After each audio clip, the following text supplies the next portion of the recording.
The headlights are lower down, making the hood look even more massive.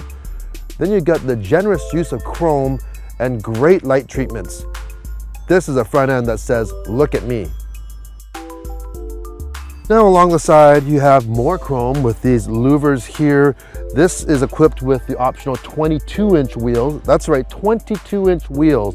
This thing is massive, it's big. I'm almost 5'11". This thing towers over me. Now let's go to the back because there's something else that's really big back here.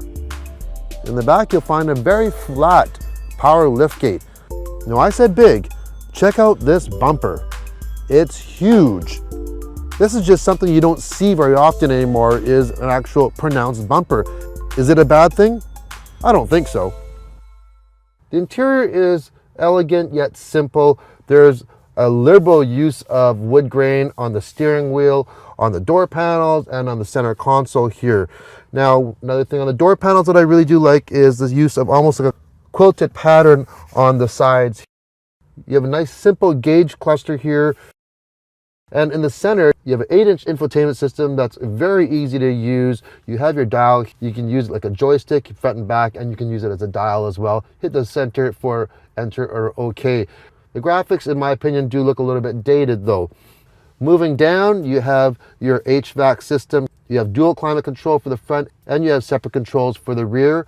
And down below here, you have heated and cooled seats, heated steering wheel, and you have 2 levers here to fold the back seats down. Now in the center here, you have tons of storage area here.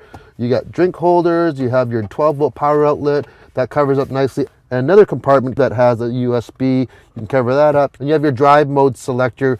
Most of the time you're gonna have an auto for auto all-wheel drive, and then you got your 4 high, you push it down for 4 low if you want to take this thing off-road. And then you have your snow, your tow mode, and your traction control. One thing that I think is kind of neat is the design on the passenger side of the dash. They've kind of cut it out to make it feel like a real shallow dash, so it's kind of like a 2-step dash. It gives you the feeling of having even more room. The back seat wouldn't be a bad place to spend a lot of time on a long trip here, especially this one is equipped with DVD entertainment screens in the headrest. Now this is a 7-passenger version. You can get an 8-passenger version where the second row is a bench seat. This one has 2 captain's chairs separated by this large console. You've got a lot of storage room in the middle and the top. You have your drink holders here, and in the center you have even more storage. So tons of room. You have heated seats in the rear as well as climate control. Now here's a little thing I have on my wish list for the QX80.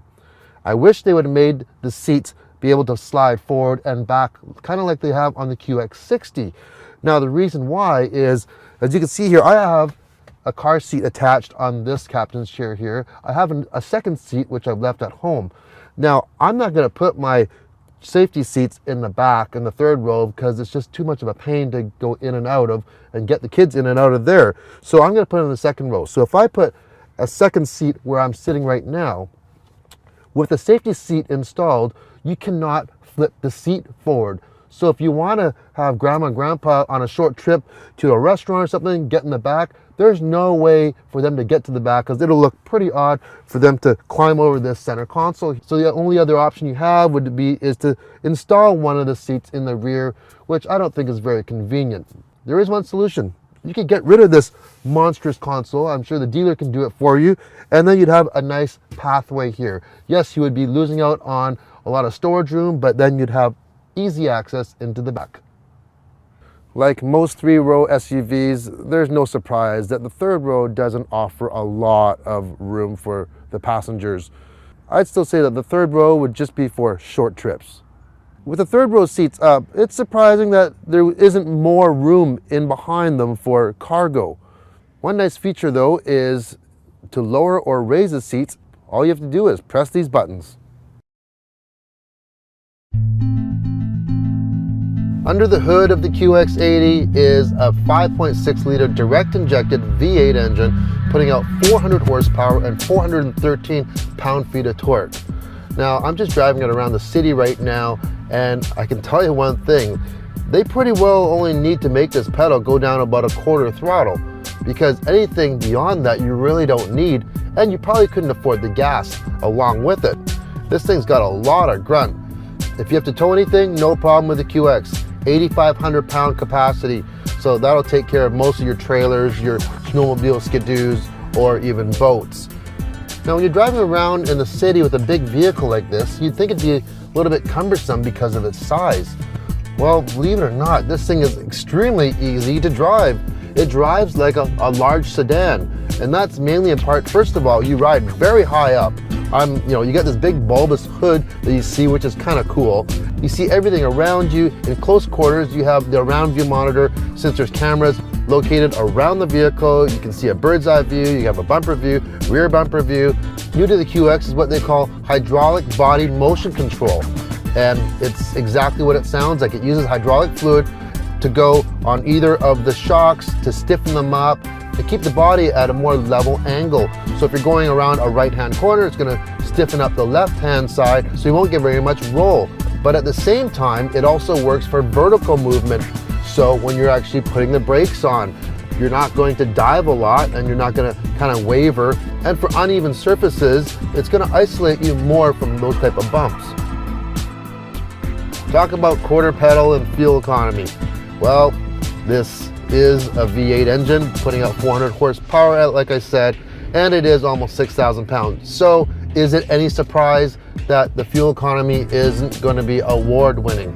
It's rated for 16.9 liters in the city and 11.9 on the highway. Now, since I picked this up, I've only driven it in the city only. It's a lot of stop and go. And I hate to say it, but I'm over 20 liters per 100K, which once again, I'm not surprised. Is this a luxurious ride? Considering that this is based on a truck platform, I'd say it's very luxurious. Under some conditions, it does have a little bit of a trucky feel. I think they really nailed it on the horsepower, the torque, along with this transmission, which by the way is a 7-speed automatic. It just seems like you're always in the right gear. You barely have to touch the pedal at all. Like I say, quarter pedal, that's all you need. My general driving impression of the QX80, for what this is, a 3-passenger, huge SUV with a lot of towing capacity, I think it drives great. The steering is very light, which some people will not like. It doesn't have the greatest feedback. The ride is not really sporty, but that's not what you're buying this vehicle for. This is not a sports car or a sports crossover. It is a luxury SUV that's extremely capable. The 2015 QX80 starts at $73,650, and it can go all the way up to about $90,000 depending on how you equip it. This one here is about $84,000 because it's equipped with the technology package. And what that includes, the optional 22-inch wheels, it has the hydraulic body motion control system that we talked about, and it has a slew of safety aids. Here's just a few to mention: backup collision intervention, lane departure warning, intelligent cruise control, distance control assist, adaptive front lighting system. Now those are just a few of the long list of safety features that it comes with. Is this a vehicle that you just pull up somewhere and just say, look at me, look at me? Well, in a way it is with the looks, as you can see, but there is a